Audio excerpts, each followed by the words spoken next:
Definitely did, David. He won titles when he played for the Lakers. Now he'll try to bring that winning mindset back to L.A. Well, Kobe, something that's such a huge tool in the NBA and the team's offense is the pick and roll, the screen roll game. You've done it as well as anybody. Just how are the nuances and the attention to detail important to make that play work? Well, it's really important, but the screen roll today is run differently than it was, say, when Utah was running it with Stockton and Malone. What you're seeing now is more of a spread floor screen roll action where it makes rotations very difficult because you have to rotate off of shooters at a distance. Right. So now what you tend to see more teams try to down pick and roll coverages and sending guys to one side of the floor and try to play the screen roll coverage with two men and try to not have three guys in the action. You have to rotate and now push your team behind. Right? And that it's a dance of, can you play the screen roll with just two guys? And on offense, can I force you to have a third guy come in and rotate? If I can do that offensively, then you're behind. All right, let's set the floor courtesy of Gatorade. All fueled up and ready to go. Taking a look at the 76ers. Fultz and Luwawu team together to make the backcourt. Ben Simmons is out there with Dario Saric, and it's Embiid in at the center position. Well, that's why his size and length are so valuable. He altered the shot and collected the glass, all in a day's work. Here's Ingram. Hands it from downtown. Ingram's got his second basket of the night. You know, Kobe, the league seems to be moving away from isolation basketball, sometimes called hero ball, in favor of more ball movement, more of a fluid offense. What do you make of that trend?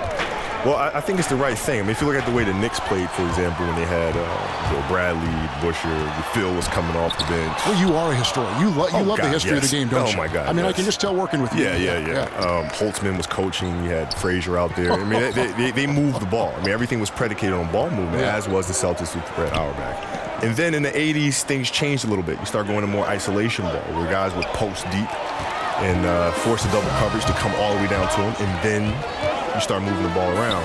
Now you start seeing a spread offense where the ball's moving again like it was when the Knicks were playing, when the Celtics were playing. And so, you know, I think it just depends on the style of defense that you're seeing and the personnel that you have. I think that determines your style of play. Here's Redick, and he was fouled on the way up. 2 free throws now for him.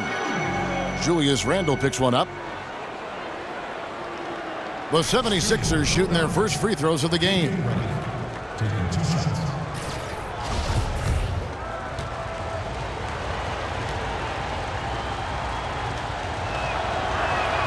The free throw drops for Redick. And after 20 years in the NBA, Kobe, you were able to play with so many teammates. Can you make a short list of some of your favorites over the years? Yeah. Let's see. Pau Gasol for me. Derek Fisher. And a quality person. Oh, yeah. I mean, just the nicest guy you'll ever meet. Yeah, right. You know? And Derek Fisher, Ronnie Turiaf, who's one of my all-time favorites. Lamar Odom, Shaq, obviously, Robert Horry, Rick Fox. I mean, I've been very fortunate to play with some great teams. Horace Grant, AC Green. I mean, let's go. Ron Harper. I mean, I can go on and on all day long. Brian Shaw. I was very fortunate to have some really good teammates. You see what Randle can do when in full attack mode? There, converting off of the miss. Lakers shooting their first free throw of the game right now. And they were 75% from the line a season ago. And with all the different technological advances in the league, you see a lot of player and coaches now reviewing clips and tablets and a lot of film sessions. I know you used to study a lot of the league's videotapes. How much easier is film study now, say, from the time in the late 90s when you got in the NBA? It's so much easier. Really? Oh, my God. When I used to get in the hotel rooms, you used to have to call the front desk. They used to roll up the TV on the wheels. With the VCR machine. With the VCR connected to it, right? And I have to have all of these tapes. And you got to put the tape in, and you got to rewind it, and you got to fast forward it, and rewind it. Yeah. Now it's just everything's right there in front of you. Right? And it's very easy to skip and go to the next game and then jump back to the game before or fast forward to the fourth quarter. I mean, it's so easy now. He can't get it to go. Fultz with the ball. Now guarded by Ball. Embiid sets the pick for Fultz. Rebound by Brook Lopez. Jesus. Maybe he was trying to show off or something right there. Yeah, didn't it seem like it just a pretty thoughtless play on his part? All style, no substance. Count it, good. Randall's got 5 points so far. Kobe, you were a player who lived in the gym. What motivated you as you go back and look at all those hours you spent in the gym to do that, to follow that path? I loved it. I loved the game. It wasn't a matter of working hard. I didn't realize I was working hard until like my second or third year in the league, when I realized here in the NBA, a lot of players don't do that. Right. It was kind of a big shock to me. Like, I assumed everybody in the NBA just worked hard. Yeah, but to me, it wasn't hard work. It was like, I love doing this. Like, there's no place on earth I'd rather be than be here in this gym with a basketball in the hoop. But the greats are always the hardest workers out there. I mean, right, have you ever seen a great player who is not the hardest worker on their team? No, I've seen players have great seasons, and, you know, and then the next season, it's They not fall. so much, Right. and then they have another great one, and the consistency isn't there. The truly great players love what they do, and that looks like hard work to the outside world. Did you enjoy playing the game? There was so much you put into the game, but did you enjoy the game? I did. I enjoyed the game. I loved playing, you know, the competition and all that, the getting ready and all that. But I enjoyed practice more. Did you? I did. I enjoyed training and practice more than I did the game. Pass the ball. 4 on the shot clock. Over Fultz. And they've come out with a take-no-prisoners approach on the glass here tonight, guys. Just an amazing feel for the game. Simmons is so gifted at reading the floor. Now, here's Ball. Quiet so far offensively, searching for his first points of the game. So timeout called here, the first for Los Angeles. And really, whether you're up or down, it's a game of adjustment. Well, yeah, he might have seen something he wants to exploit. We'll see what they run coming out of this. Big group substitution here for the Lakers. Zubac is checked in for Lopez. Nance comes in for Randall. Luol Deng is checked in for Ingram. And it's Jordan Clarkson in for Ball. And the thing about Clarkson, he really plays with an edge, especially once he gets it up inside. Holmes has a screen. Kicks it to Covington. Pass to McConnell. Feeds to Johnson. That shot misses. So Los Angeles will take it the other way. Yeah, faced off twice last season, and it was a split between the two teams. And both clubs really building for the future right now, trying to pull themselves out of the doldrums, badly needing wins. Here's Stauskas. Following the basket by Kentavious Caldwell-Pope. 7-second difference, shot and game clock. Here's Covington. An easy layup after coming off the pick. Covington's got his first basket. Oh, he took a terrific angle right there off the screen, something they work on every day in practice. They set the pick. Nance a screen. Caldwell-Pope kicks to Deng. Over Johnson. The defensive effort that time by Johnson, I mean, that's his game. And so the first quarter is in the books. Los Angeles on top, up by 7. Live from the Staples Center, you're watching 2K Sports. And J.J. Redick, a focal point in his tenure with the Duke Blue Devils, both offensively and as a lightning rod for fans.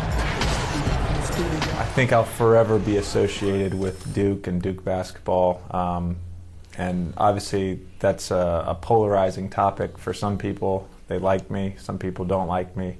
But I take a lot of pride in the fact that I went to school there, I got to play there, and I graduated from Duke. There's no doubt that he is Mr. Duke, J.J. Redick, and it's hard to argue with that school's incredible success, Greg, whether you like him or not. And I know you've had a first-hand view of Duke a couple times. And listen, I have the utmost respect for JJ and Coach K and what they've done there. And listen, you could be known for a lot worse things in your life and have gone to a lot worse places. But I think for him, it's not about where he's been, Kevin. I think it's about where he's going, what's going to be the next chapter in his career. And now the second quarter just getting set to start. And taking a look at Los Angeles' performance here, what have they been doing or not doing? And through that first period, for me, their work on the glass has been the difference. Well, it means extra possessions, and that's certainly reflected in the score right now. They've got Kentavious Caldwell-Pope. Ivica Zubac is out there with Nance. Then there's Jordan Clarkson, and it's Deng in at the small forward. That's the group for the Lakers to start the second quarter. Guys, they're looking for a spark here. Yeah, a cold stretch offensively, for sure. Corner 3, Stauskas. The shot will not fall. And the Lakers take it the other way. And they've got a big lead, not just on the scoreboard, but really in the rebounding numbers as well. They've settled into a nice groove offensively here in the second. Hey, Kobe, in recent years, we've seen a lot of players choosing in free agency to join up, join forces, join friends, other talented players. I think of Durant and Golden State, the big three with LeBron going down to Miami. What are your thoughts on that trend? Well, everybody's got to do what they feel is best for them. Personally, it wasn't really my cup of tea. I'd much rather compete against those guys and do it that way. If winning in LA wasn't going to happen, then it just wasn't going to happen. I wasn't going to leave and go someplace else and join forces to try to win the championship. How about recruiting players like, say, hey, come to the Lakers and you and I can do something special here? Yeah, listen, that's fine. That happens. Players talk to each other and want to play with each other. But it never crossed my mind to try to recruit another top player that I'm competing against. Interesting. Never. I've always wanted to compete against them. So that's a little strange to me.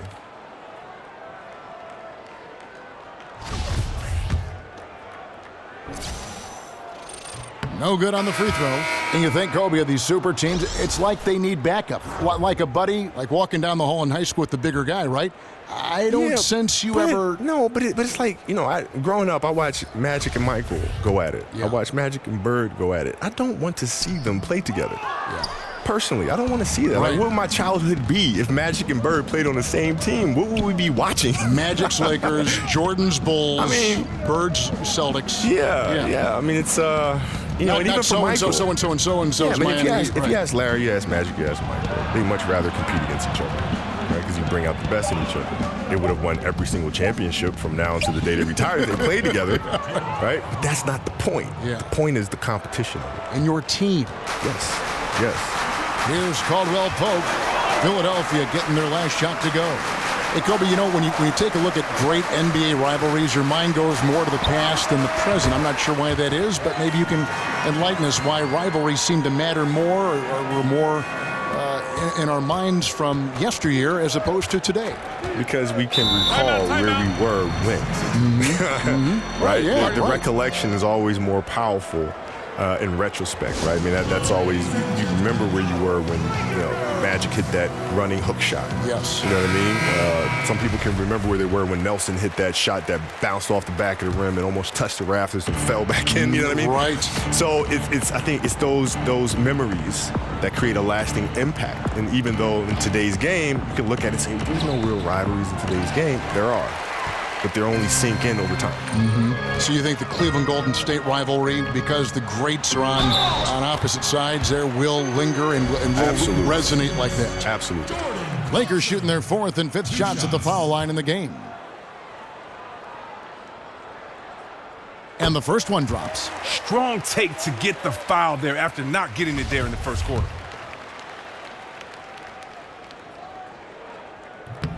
And both free throws good for Clarkson. Yeah, nice job of drawing the contact and creating opportunities at the line. The feed to Fultz. And that one is good. And Fultz isn't bashful inside. He feels at ease shooting in the paint. Kobe, LeBron said he learned so much about how to approach the game when you shared the floor on Team USA. What was it like playing with a guy like him, as you also played with Jordan, and then going up against him all those years? Well, I think it was a shocking experience for them because I don't think they realized how much I talk trash. And so, what? I don't think they knew because, when you from a distance, you say, Kobe, we thought you were really quiet and all sorts of stuff, and you get to practice, and I just don't shut up. And I'm just saying really brutal things about their game. And it's just, they're getting really ticked off. But then, because you were right. Yeah, but then the intensity of practice goes up another level. And then we'd all go out to dinner. And then the next morning, we come into the meeting, and I've already been working out for 2 hours. And so then they see that. And then, D. Wade would come up and say, hey, man, I want to join you in your workouts. What time are we going? 5 a.m. He'd be down there working out. And then Brian would say, I want to come too. And Brian would show up. And then Melo would show up. And all slowly but surely, we have our whole USA team in the gym at 5 o'clock in the morning. What a training. constructive time, I would think, for those beautiful. other players. But it was fun for all of us because we got a chance to hang around each other and think about the competition, right? So now when we come back to the NBA, fans are getting a better product. right? Because we've all been working out and pushing each other and getting better off of each other. So now when we step on the court to compete against each other, that means we have to take our games to another level. That's a great story. Yeah. That's a great story. Ben Simmons, he's checked in for the 76ers. Redick comes in for Luwawu Cabarrot. Lopez, a screen on Saric. In the corner, it's Ingram. It's up a three. They get the rebound. Just a solid performance on the interior. The rebounding has been off the charts. Now here's Fultz. Tight defense on him. From deep, and it's sent back by Lopez. A second chance effort. Rebound collected by Clarkson. Yeah, good interior D there prevents the deuce. Oh, wonderful anticipation. He reads the play perfectly, then with the quick reaction time. And really, it's been a major aspect of their offense in the early stages here. Their success working the ball inside and getting points from close range. Well, Kobe, I know you've got to go, but it's been a real treat for you to join us tonight. I know our fans have all enjoyed the broadcast. Thank you for stopping by. Thank you for having me, man. Looking forward to doing this again. The great Kobe Bryant. You know, Greg, it's amazing to think back on Kobe's career, but to hear the perspective and context in a broadcast setting like this, it's an awful lot of fun, isn't it? It really is. And you know, the depth of knowledge from the kind of career Kobe has had, the ups and downs, and the wisdom gained through that experience really shows in him as a person, not just a basketball player. He's one of the truly special people who've given so much to the game of basketball. Shot and game clock separated by 5. Simmons with it. Now defended by Randall. Shot off the pick. Hits the front of the rim and out.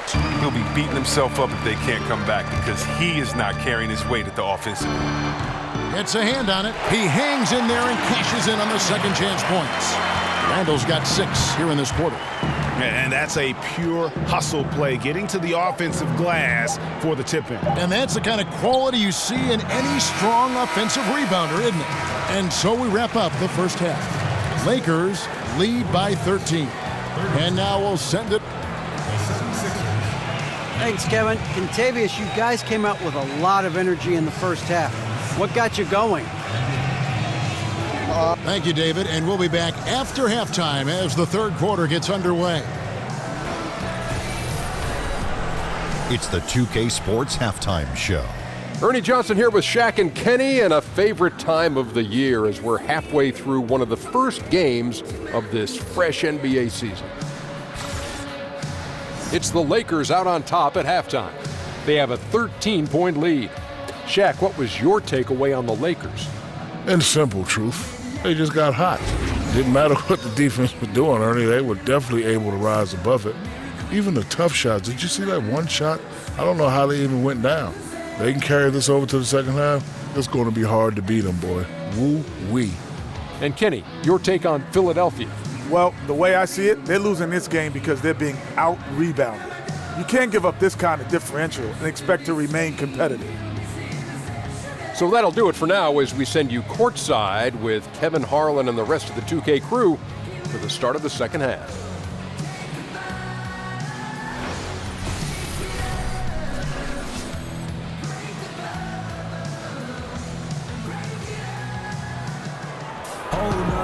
And as we begin the second half, first half wasn't even close, guys, and we'll see if there is a comeback on our hands or more of the same as we get the third quarter started. You gotta like what Jordan Clarkson has done in this game. His points production thus far off the charts. It's only been 2 quarters, just a great effort for him for the entire half. Yeah. And Chris, you could always face up so well from the high post when you played.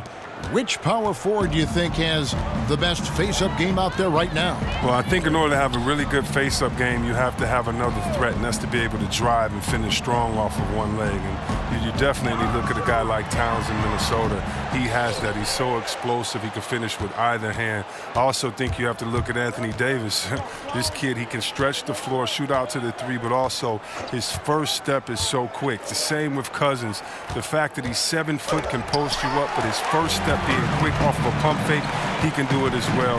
And then don't forget about Blake Griffin. When he gets to that 15-foot spot, you really have to honor his jump shot. So those guys come to mind as far as big fellas that can face you up and knock it down. I know you took great pride in your decision-making in terms of when to shoot and when to drive.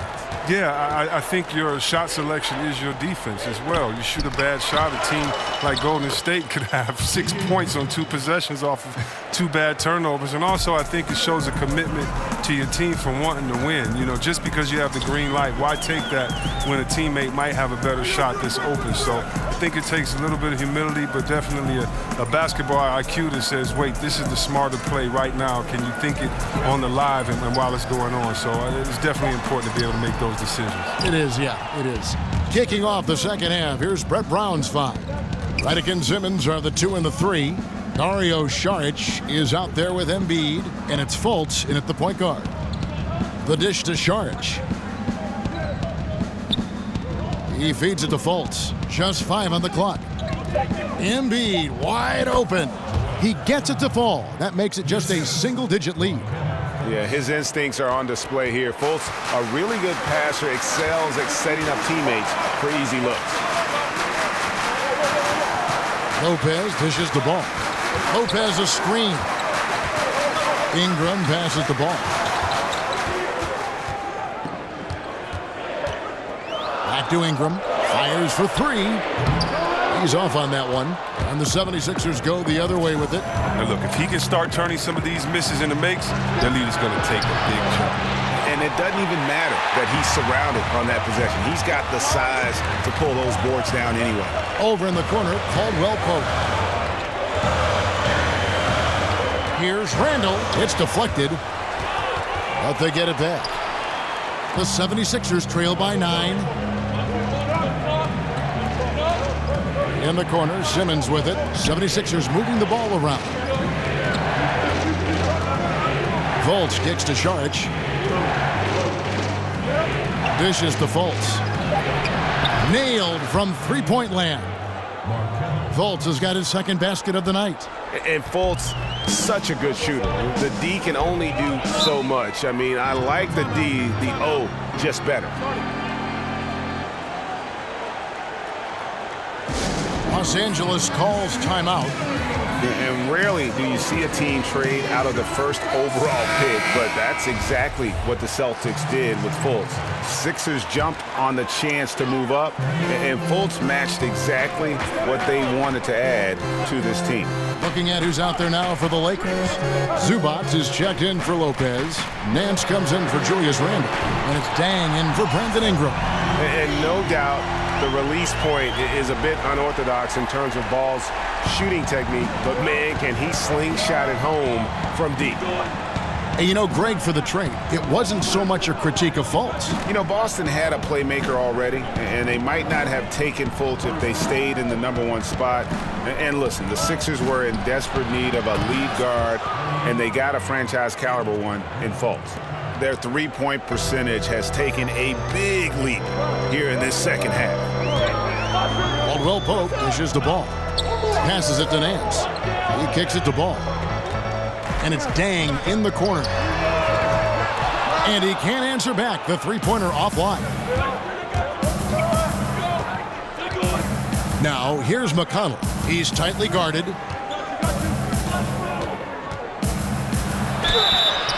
And count it, and a chance for one more at the free throw line. A nice run they put together here to bring it a little closer. Well, they're not going anywhere. This is still very much of a ball game because of runs like that. And T.J. McConnell, undrafted out of Arizona, but he caught on with the Sixers, and I tell you what, made an immediate impact. Standing at about 6'2" and just over 200 pounds, he brings that physicality at the defensive end of the floor. And Greg, you were a defensive-minded guard. Do you see any similarities to what McConnell brings to the table? You know, I love his toughness. He's got quick feet, a strong lower base, and, you know, he gets into you, and he racks up his fair share of steals because of it. And now the 76ers on the break. Korkmaz, no good. Now, here's Clarkson. He's got 12. There's the pass to Zubats. Nance a screen. Zubats kicks to Clarkson. Dang passes to Clarkson. Just 5 to shoot. Here's the floater, and it's good on the way up.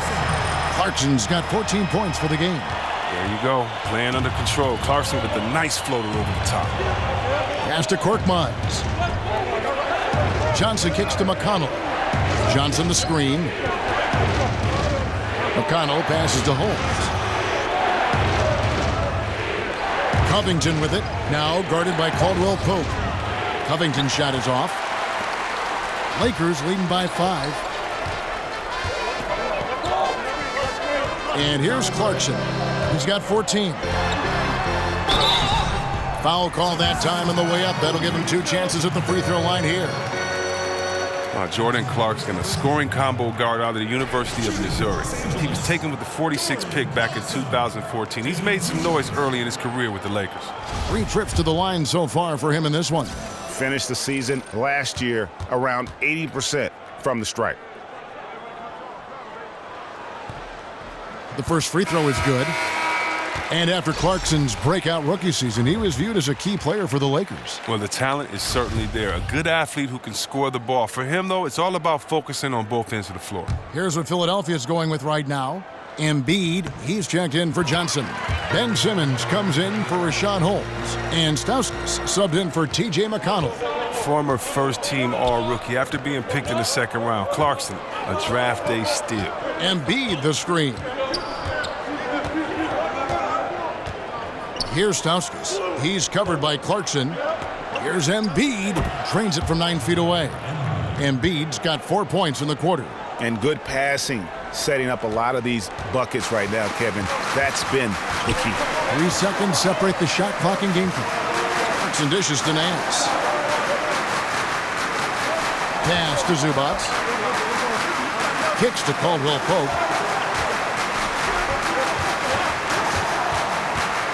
In the corner, Nance with it. Over Simmons. Simmons with the defensive effort. Korkmaz. He can't get that one. And we've reached the end of the third. Lakers on top, up 5. Live from the Staples Center, you're watching 2K Sports.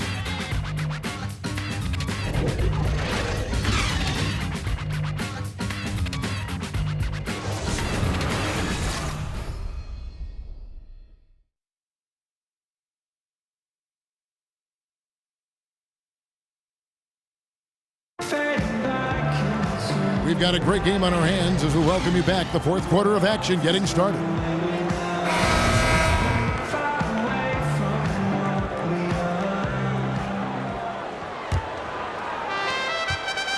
The 76ers trail by 5. The lengthy pair of KCP and Ingram on the wing.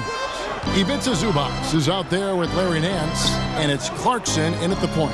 That's who's in the game for the Lakers. Embiid the screen. Shot clock at 6. And it's Ingram with the rebound. That type of defense doesn't always get it done, but it does the job that time. Embiid with the steal. Stolen by Caldwell Pope. Fires for 3, and he's good on the 3-ball. Caldwell Pope's got the fourth quarter started here with a bucket for the Lakers. Caldwell Pope's gotten 2 of his 3 shots to go tonight.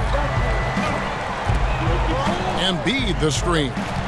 Fultz kicks to Covington. He dishes it to Stauskas. Over Caldwell Pope. That one's good. The Laker lead is cut down now to just 6 on the basket from Stauskas. Lakers shooting 43% for the game. Clarkson kicks to Caldwell Pope. Back to Clarkson. Nance a screen. Here's Clarkson. 5 on the clock. Zubats, that's good. And that solid play in the paint continues here, guys. Timeout called the 76ers. You gotta like what Jordan Clarkson has done in this game. This is a critical timeout for them. They've got to come up with a plan to slow him down right here and right now.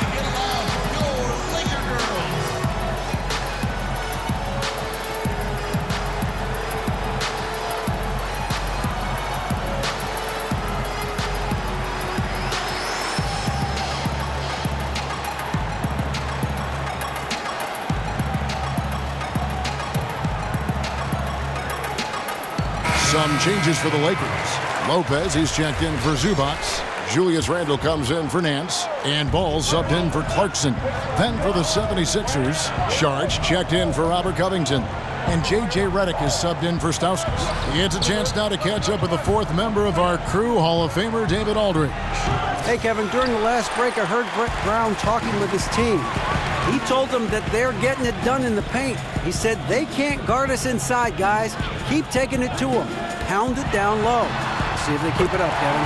Ball with the bucket. And Chris, I know you started doing a podcast, Fearless or Insane, with Chris Webber, an opportunity to have some meaningful conversations. What's that been like? It's been great, Kevin. I've gotten a chance to talk to some friends, some mentors like Kareem Abdul-Jabbar. I've gotten to speak to him about what it was like playing for Wooden, what it was like coming up in the crazy 60s in that time. And, you know, he's such a thoughtful and a great individual. So to hear his stories about he and Muhammad Ali, he and Malcolm X, Martin Luther King, all these great figures is just wonderful. I also got to speak to track legends John Carlos and Tommy Smith, who in the 1968 Olympics, we've seen them kind of protest when they put their fist up in defiance and kind of put their voice out for the voiceless. And I got to talk to them about how tough of a moment that was. Did they know the sacrifice that they were making? What happened, the backlash to what happened? And then all these years later, do they feel kind of vindicated that we're showing them so much love and people around the world appreciate what they've done? So we try to just discuss fearless or insane. You know, they say insane is doing the same thing over, expecting a different result, where these guys put their lives on the line. Yes. And they kind of knew that it necessarily wouldn't change the arc of justice, but they felt that they had to do it. And so it's just some cool conversations with people and athletes that were much more than an athlete. And I've learned a lot, and it's been a cool podcast.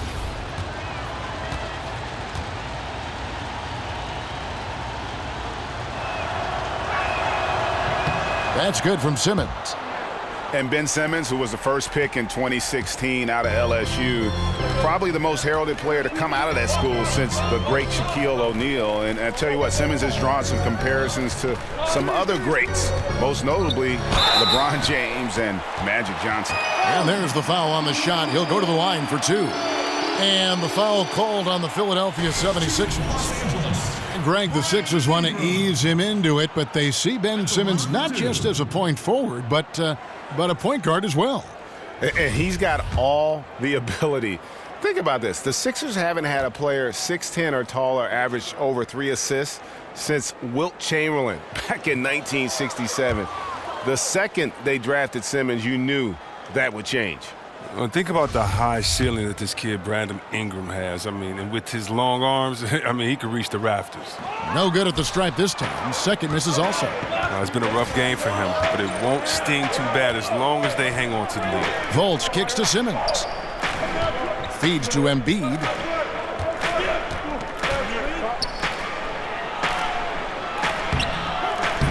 He can't hit that time. Good D by Lopez. Lakers leading by 8. Ball, the pass to Caldwell Pope. The feed now to Ball. Randle, a screen on Redick. Over to the wing. Here's Ball. That 3 off the mark. Well executed, great rhythm.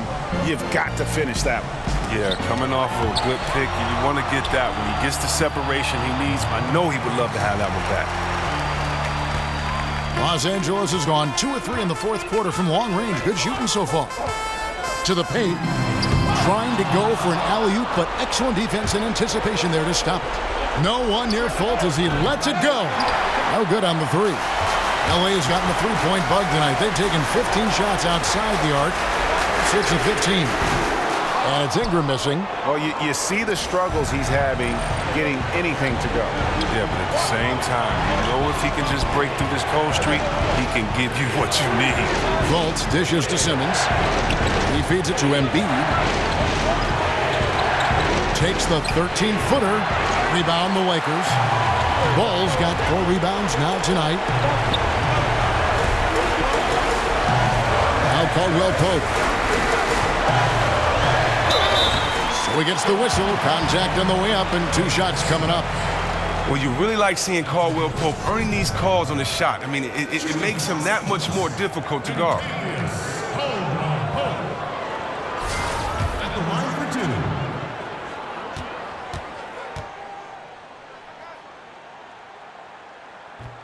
2. And he cannot get the first one to drop. Tough one to miss.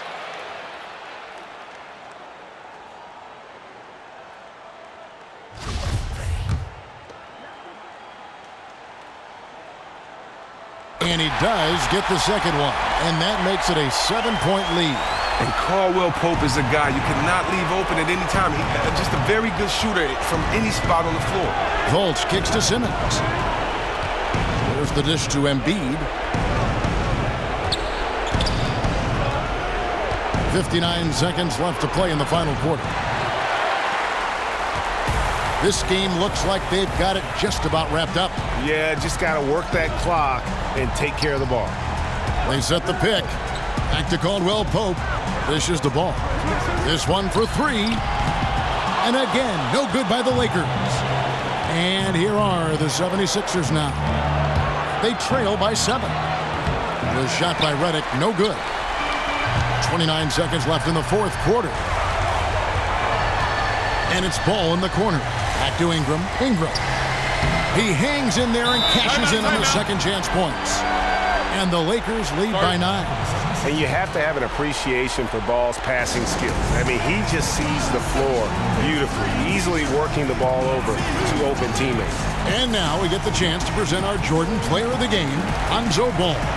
And the way he's made his mark with his work inside, he's just been a slasher tonight. Always moving, getting to the basket at will, and just seemingly taking advantage of a D that was reluctant to get in his way.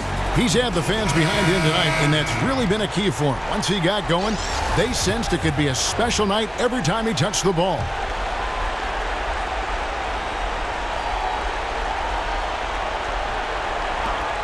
There's 21 seconds left in the fourth quarter of this one. Passes it to Luau.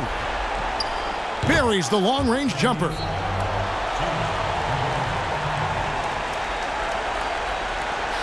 And an intentional foul right there. That's his first personal foul. Good on the first, and that makes it a 7-point lead. 2 shots. And so both free throws are good, and it's an 8-point game. And Philadelphia calls time here. They're down by 8. There's 14 seconds left here in the fourth quarter. What's your take, guys? Yeah, this has been rough all the way around. I mean, coming in with high hopes and then just now trying to finish the best they can. All you can do at this point is focus. Dial in on each moment. Do your best. You can't get consumed over the score. Holmes passes to Luau. Another miss by Philadelphia. Ball with it. And so the Lakers take the win. Some good moments throughout this one, but they had the clear advantage down the stretch. Yeah, I mean, I love the way. All right, David, great job. Thanks so much. And that'll wrap it up, folks. For Chris Webber, Greg Anthony, and David Aldridge,